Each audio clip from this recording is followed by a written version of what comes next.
Hello everyone, I am Mansi Gupta. I have cleared NIMSET 2025 this year and currently pursuing MCA from NIT Kurukshetra. मुझे बहुत सारे juniors LinkedIn पे, Insta पे, WhatsApp पे message कर रहे थे दी गाइड कर दीजिए regarding NIMSET 2026। So this video is for NIMSEट 2026 एस्पिरेंट्स जिनके पास मुश्किल से 5 to 6 मंथ बाकी है NIMSET के लिए। इस वीडियो में मैं बताने वाली हूँ my strategy, my hands on experience on NIMSET 2025, do's and don't in NIMSET 2026 and last tips for NIMSET 2026, the secrets। तो लास्ट तक मेरे साथ बने रहिए। So let's get started. आप लोगों को पता होगा कि NIMSET 2026 का सिलेबस सेम है जो NIMSET 2025 का था। उसमें अभी कोई भी चेंजेस या अपडेट नहीं आया है। अगर कोई भी चेंजेस या अपडेट आएगा तो मैं आप लोग को इन्फॉर्म कर दूँगी। तो आप लोग को पता होगा कि NIMSET 1000 मार्क्स का होता है, जिसमें मार्किंग स्कीम अलग होता है। जैसे कि इसमें 4 सेक्शंस होते हैं, मैथ्स, रीजनिंग, कंप्यूटर और इंग्लिश। पहला सेक्शन है मैथ्स। मैथ्स में टोटल 50 क्वेश्चंस होते हैं।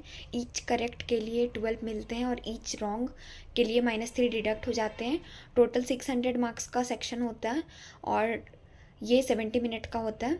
सेकेंड रीजनिंग होता है। रीजनिंग में टोटल 40 क्वेश्चंस होते हैं, जिसमें ईच करेक्ट के लिए 6 मार्क्स मिलते हैं और ईच नेगेटिव के लिए -1.5 डिडक्ट हो जाते हैं। टोटल 240 मार्क्स का सेक्शन होता है और टोटल 30 मिनट्स मिलते हैं। नेक्स्ट कंप्यूटर सेक्शन है। कंप्यूटर सेक्शन में टोटल 20 क्वेश्चंस होते हैं। ईच करेक्ट के लिए 6 मिलते हैं और ईच नेगेटिव के लिए -1.5 डिडक्ट हो जाते हैं और टोटल 120 मार्क्स का सेक्शन होता है। इंग्लिश में टोटल 10 क्वेश्चंस होते हैं। ईच करेक्ट के लिए 4 मिलते हैं और ईच नेगेटिव के लिए -1 डिडक्ट हो जाते हैं। टोटल 40 मार्क्स का सेक्शन होता है और कंप्यूटर और इंग्लिश दोनों मिला के 20 मिनट्स का टाइमिंग मिलता है। तो अब मैं आप लोगों को बताऊंगी कि मेरा स्ट्रैटेजी क्या रहा था और मॉक में मैं मॉक कैसे देती थी।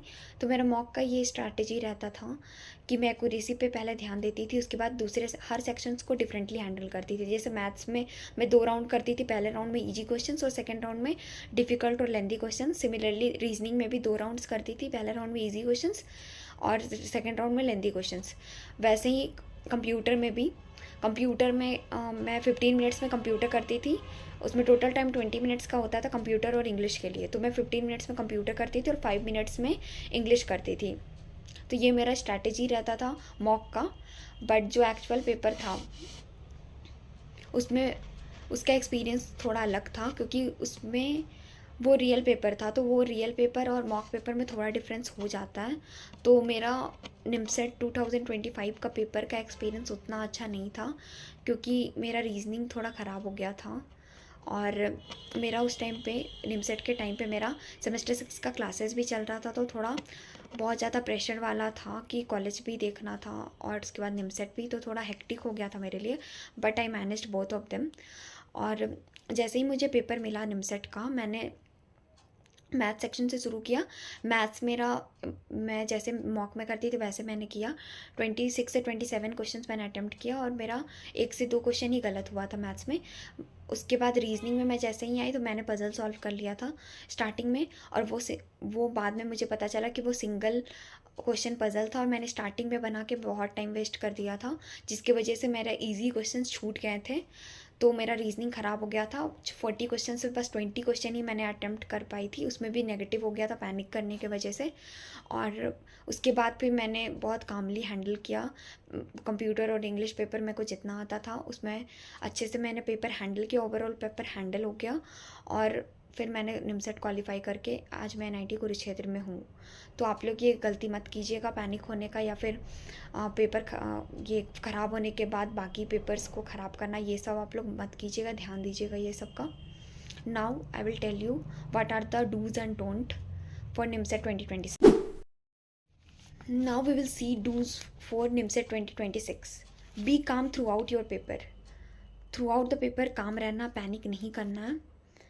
और एग्ज़ाम के 1 मंथ पहले से ही डेली मॉक देना। एग्ज़ाम के 1 मंथ पहले डेली मॉक देना। एक भी दिन मॉक नहीं छोड़ना है। आप लोग जो भी मॉक पेपर लोगे एक भी दिन मत छोड़ना। जो भी कोचिंग या मटेरियल से पढ़ रहे हो उसको बार बार रिवीजन करो, इधर उधर का कंटेंट पढ़ना छोड़ दो, कोई एक जगह को फॉलो करो ताकि इधर उधर तुमको नहीं जाना पड़े। और शॉर्ट नोट्स बनाओ ताकि तुमको रिवीजन के टाइम पे बहुत कम टाइम पे तुम रिवीजन कर लो, क्योंकि पूरा नोट्स पढ़ने का टाइम नहीं होता लास्ट में, इसीलिए अभी से शॉर्ट नोट्स बनाना शुरू कर दो। Now we will see the don'ts for NIMSET 2026. Don't change your strategy in the real paper. Real paper में अपना मॉक का स्ट्रैटेजी नहीं चेंज करना। Don't be late in exam, exam में लेट मत जाना।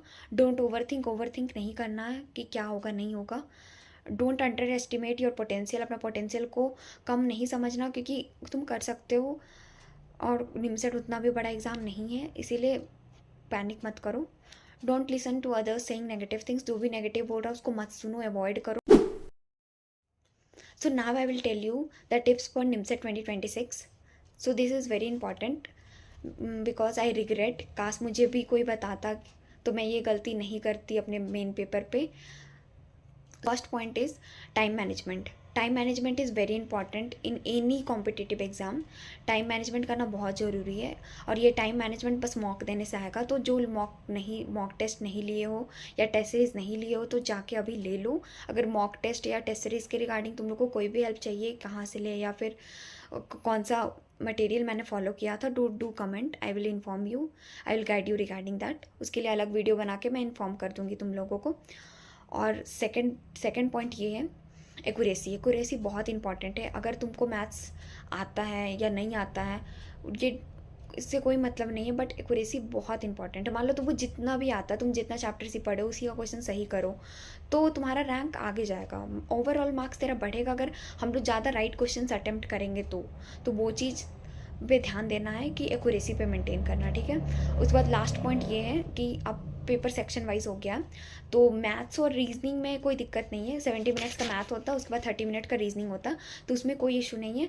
बट जो लास्ट वाला सेक्शन होता है इंग्लिश और कंप्यूटर का, तो उसमें क्या होता है कि जब वो ओपन होता है तो वो कंप्यूटर ओपन होता है, तो उस 20 मिनट्स में कंप्यूटर और इंग्लिश दोनों करना रहता। तो बहुत कोई को ये पता नहीं था, मतलब हम लोग के टाइम पे, कि इंग्लिश का पेपर मैं कंप्यूटर के साथ ही रहता, और टॉप राइट में एक ऑप्शन होता है स्क्रीन पे, वहाँ पे जाके हम लोग स्विच करके इंग्लिश वाले सेक्शन में जा सकते। फिर जब इंग्लिश करने के बाद फिर कंप्यूटर में आना तो फिर हम लोग स्विच करके आ सकते वापस। तो ये बहुत कोई को नहीं पता था, तो बहुत कोई का टाइम वेस्ट हो गया था। तो ये सब गलती तुम लोग मत करना, ये बहुत इंपॉर्टेंट पॉइंट्स हैं, इसको अपने दिमाग में डाल लो। और अभी टेस्ट सीरीज तुम लोग ले लो जो लोग नहीं लिए, और कुछ भी हेल्प चाहिए या कोई भी गाइड चाहिए तो do comment video. All the best to all the NIMCET 2026 aspirants. So keep going and all the best. मेरे चैनल को सब्सक्राइब कर देना, वीडियोस लाइक कर देना और कमेंट कर दो। अगर you want to become an IITian next year, do comment an IITian in the comment box.